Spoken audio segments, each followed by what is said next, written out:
Hey guys, welcome back to another episode of Let's Animate. I am Shakti and in this episode we will be learning about the next 4 principles of animation. But hold your horses, let's rewind the clock and have a quick recap of what we had learned in the previous session.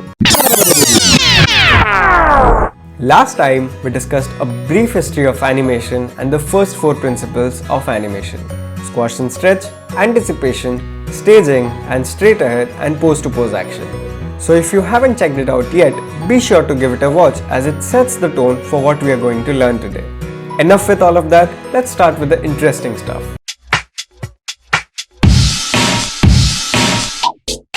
The 5th principle of animation is follow through and overlapping action.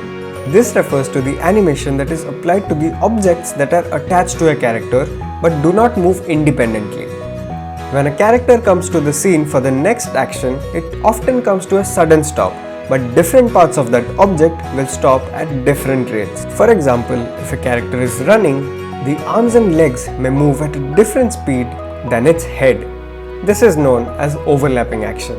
Similarly, when the character comes to rest, his hair may move for a few frames and then come to a rest. This is known as follow through. This is an important concept to keep in mind for a realistic flow in your animation. The 6th principle is slow in and slow out.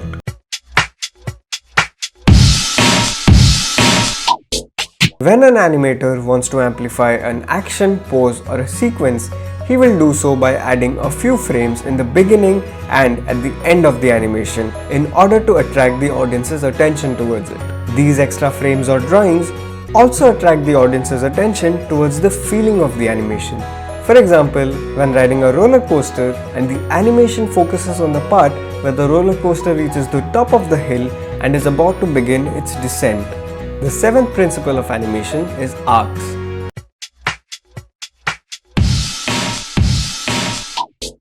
Arcs are applied in order to make sure that the character in the animation looks solid and proportion is maintained. On a character, arcs can be placed anywhere the character has a joint and something that moves from a joint. For example, the hands move from an arc that is placed at the wrist. Arcs can also apply to inanimate objects, for example, a pendulum. The 8th principle of animation is secondary action.